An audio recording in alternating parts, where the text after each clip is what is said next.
Hey guys, Leo, Love in Other Languages. It is Beth with you, hanging out in Nashville, and joined today by Joel, one half of Joel and Luke. Now you might have caught them.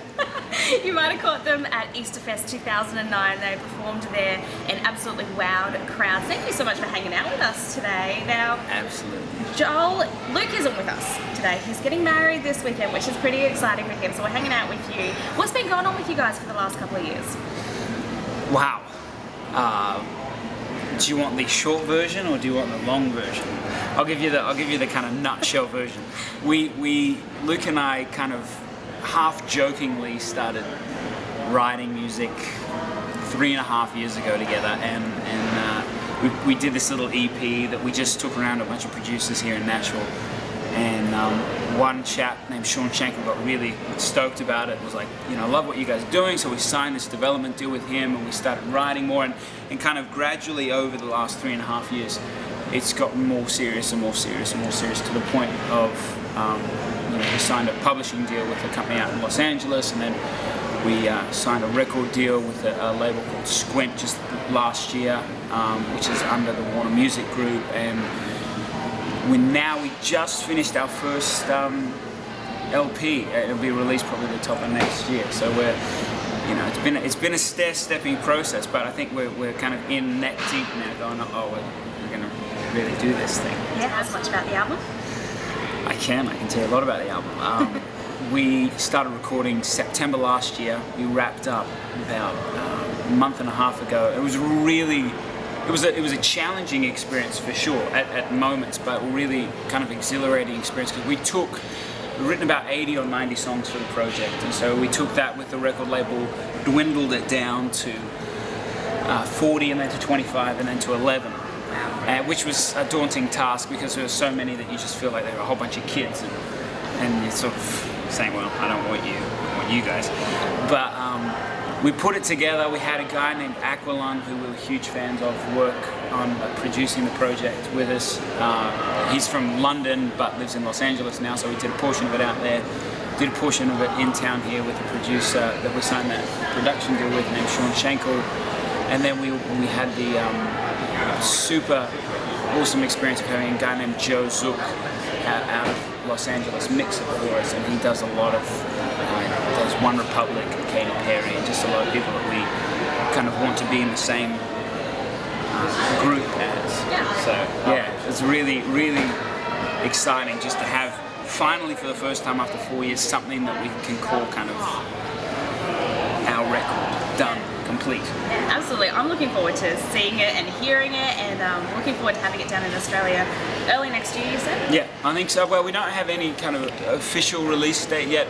We're still working on what the single's going to be, what the release date's going to be, but you guys will know as soon as we do. Awesome. Now, as I mentioned earlier, Luke isn't here because he's getting married this weekend. You guys had a bit of a Bucks boys weekend over the weekend. You guys do any pranks on him? Well, sort of. We had a show in town here last Friday, and then we literally, all the boys showed up right after the gig, and we sort of whisked him away to this houseboat on a lake about 2 hours from here. And I suppose the closest we got to a prank was Luke is deathly afraid of heights.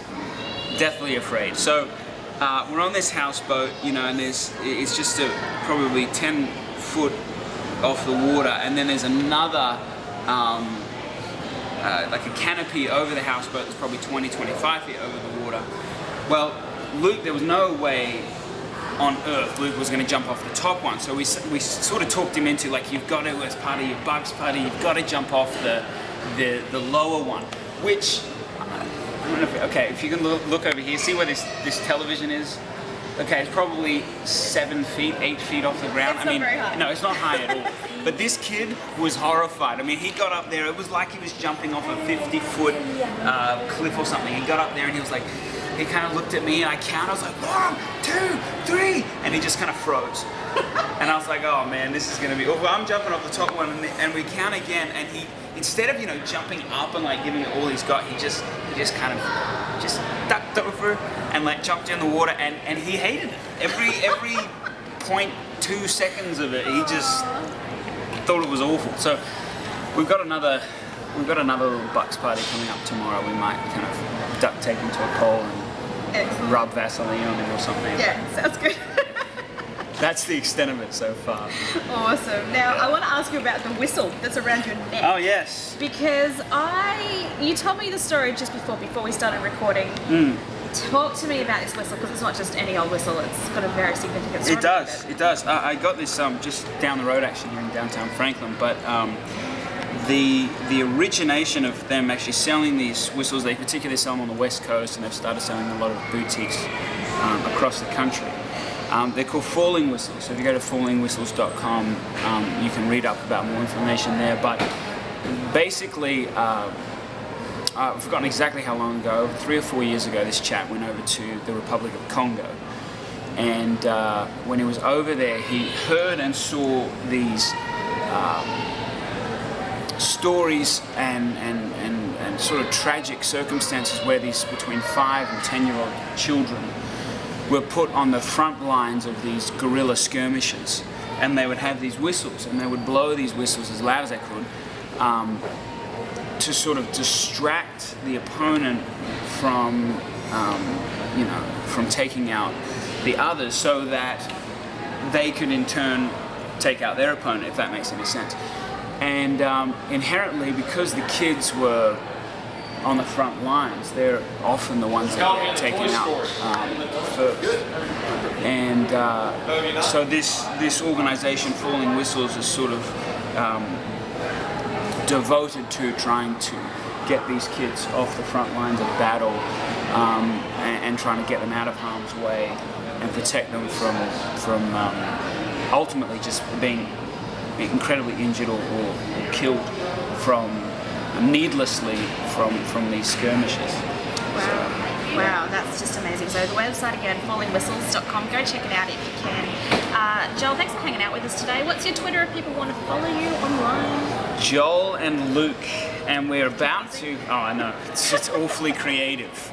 We're about to actually come up with individual Twitters as well. So this is a little bit more confusing, but my last name's Smallbone, so it'll be Joel Smallbone, Small and Bone put together.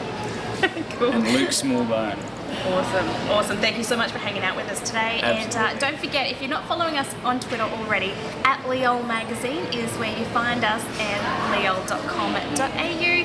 Don't forget to follow what we're doing, and we'll catch up with you guys again soon. See you.